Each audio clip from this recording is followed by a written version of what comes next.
Hello friends. मैं दीपिका आज आप सबको एक कहानी सुनाने जा रही हूँ जिसका शीर्षक है जन्मदिन का उपहार। मैं रश्मि। आज मेरा जन्मदिन है। सचिन ने सुबह ही कहा, आज कुछ बनाना नहीं, लंच के लिए हम बाहर चलेंगे। तुम्हारे जन्मदिन पर आज तुम्हें एक अनोखी ट्रीट मिलेगी। 15 साल हो गए हमारी शादी को। मैं सचिन को बहुत अच्छे से जानती हूँ। दोनों बच्चे शाम 4 बजे स्कूल से लौटेंगे, यानी लंच पर मैं और सचिन ही जाएंगे और बच्चों के आने से पहले लौट भी आएंगे। एक नए बने मॉल की पार्किंग में हमारी गाड़ी पहुंची। 5वीं मंजिल पर खाने पीने के ढेरों स्टॉल्स थे। फाइनली एक बंद द्वार पर हम पहुंचे,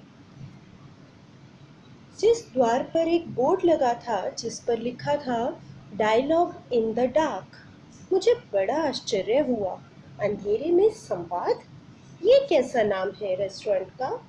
बड़ा विचित्र लग रहा था सब। अगले मोड़ के बाद इतना अंधेरा हो गया कि मैंने सचिन का हाथ पकड़ लिया और फिर शायद हम एक हॉल में पहुंचे। एक सूट बूटधारी आदमी ने किसी को आवाज लगाई, संपत, ये आज के हमारे स्पेशल गेस्ट है। आज मैडम का बर्थडे है, गिव देम स्पेशल ट्रीट।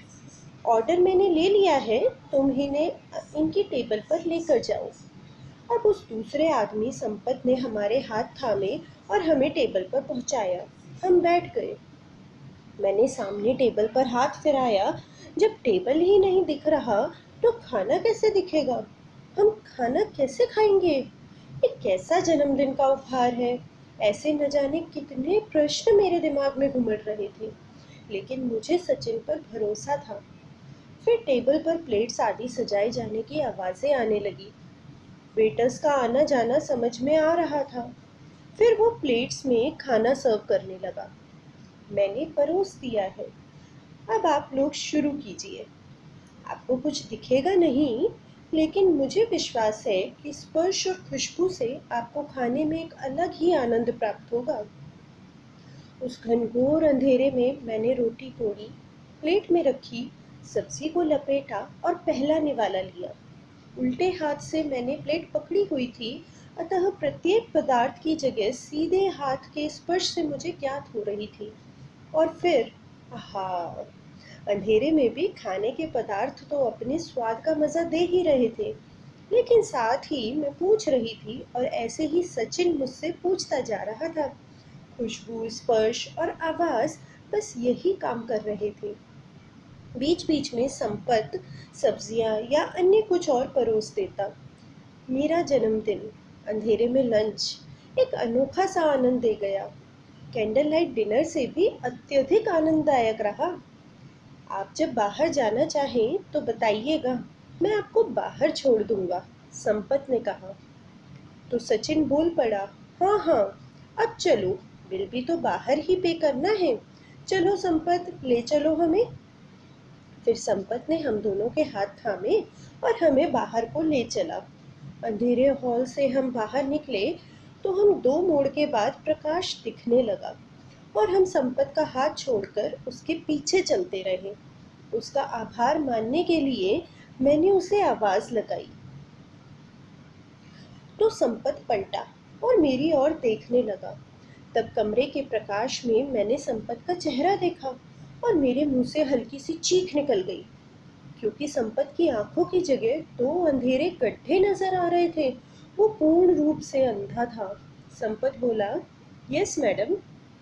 मैं समझ ही नहीं पा रही थी कि क्या कहूँ। फिर मैंने कहा, संपत, अपनी ऐसी हालत में भी तुमने हमारी खूब सेवा की, इतनी बढ़िया खातिरदारी की। मैं ये सारी बातें जिंदगी भर नहीं भूलूंगी। संपत कहता है, मैडम, आपने जिस अंधेरे को आज अनुभव किया है वो तो हमारे रोज का ही है, लेकिन हमने उस पर विजय पा ली है। We are not disabled, we are differently able people. We can lead our life without any problem, with all joy and happiness as you enjoy. बिना किसी सहानुभूति के मोहताज एक सशक्त व्यक्ति से आज सचिन ने मुझे मिल पाया। ऐसा जन्मदिन मुझे कभी नहीं भूलेगा। सचिन बिल देकर मेरे पास आया। हमेशा सचिन को उसकी फिजूल खर्ची के लिए चिल्लाने वाली मैंने बिल को देखा तो मेरी नज़र बिल पर सबसे नीचे लिखे प्रिंटेड शब्दों पर ठहर गई, जिस पर लिखा था, "We do not accept tips. Please think of donating your eyes, which will bring light to somebody's life." यानी कि हम टिप्स स्वीकार नहीं करते। कृपया अपने नेत्रदान के बारे में सोचें, जो किसी के जीवन में रोशनी ले आएगा। नेत्रदान ही महादान है। और ये बातें सुनकर मेरी आंखें भर आई। धन्यवाद दोस्तों। उम्मीद करती हूँ कि आपको ये कहानी पसंद आई है, और अगर पसंद आई है तो आप मेरे चैनल को लाइक, शेयर और सब्सक्राइब कीजिए। फिर मिलेंगे एक नई कहानी के साथ। Bye bye friends.